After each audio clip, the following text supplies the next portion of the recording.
वहीं राजीव गांधी के हत्यारों को आजाद किए जाने के मामले में भी केंद्र की असमंजस बरकरार है। हालांकि सुप्रीम कोर्ट ने केंद्र सरकार को फौरी राहत देते हुए तीनों हत्यारों को आजाद किए जाने के आदेश पर रोक लगा दिया, लेकिन बड़ा सवाल अब भी बरकरार है कि क्या पूरे मामले को सिर्फ कानून और संविधान की नजर से देखा जाना चाहिए या फिर इसके पीछे की राजनीति का खेल भी समझने की जरूरत है।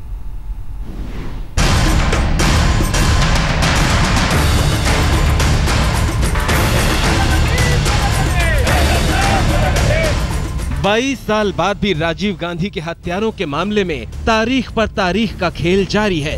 राजीव के तीनों हत्यारों को आजाद करने का अधिकार किसके पास है, ये तय करने की नई तारीख 6 मार्च मुकर्रर हुई है।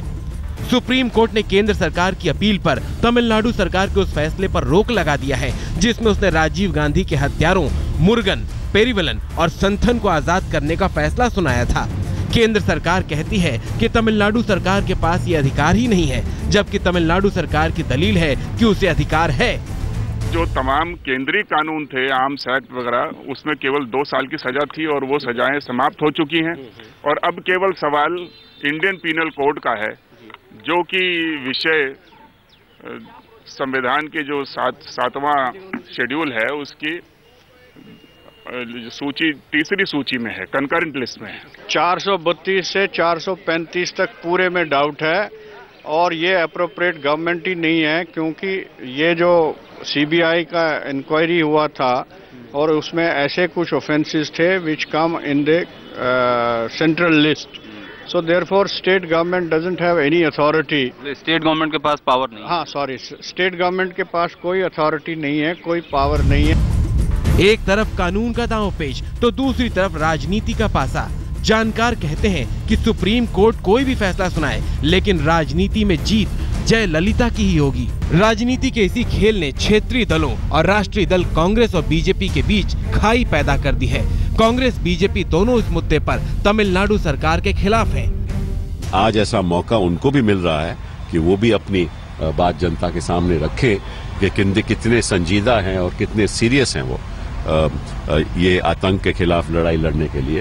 और हम अपेक्षा करते हैं कि नरेंद्र मोदी जी कुछ न कुछ जरूर कहेंगे।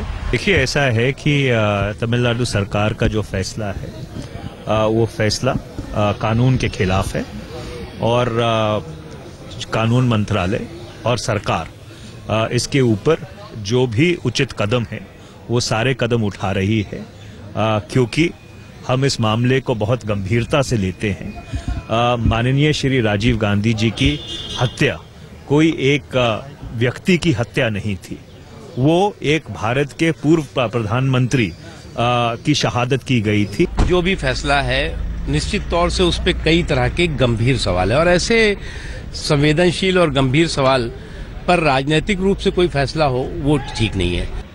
पहले दिन से ही भारतीय जनता पार्टी की यह हमेशा राय रही है कि कोई भी आतंकवादी कार्रवाई हो, कोई भी आतंकवादी हो, उसके साथ सख्त कार्रवाई होनी चाहिए और यह हमारी राय हमेशा रही है।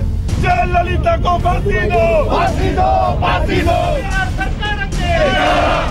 केंद्र और राज्य की इस भिड़ंत को देखकर ये कहना गलत नहीं होगा कि हालात फिर से करीब 3 दशक पीछे चले गए हैं, जब तमिल विद्रोहियों के मुद्दे पर तमिलनाडु सरकार और केंद्र की राजीव सरकार के बीच खाई पैदा हो गई थी। बस फर्क इतना है कि आज राजीव गांधी नहीं है, लेकिन उनके फैसले की खिलाफत करने वाले नेता आज भी तमिलनाडु में हैं और राजनीति का रक्त चरित्र भी आज भी जिंदा है।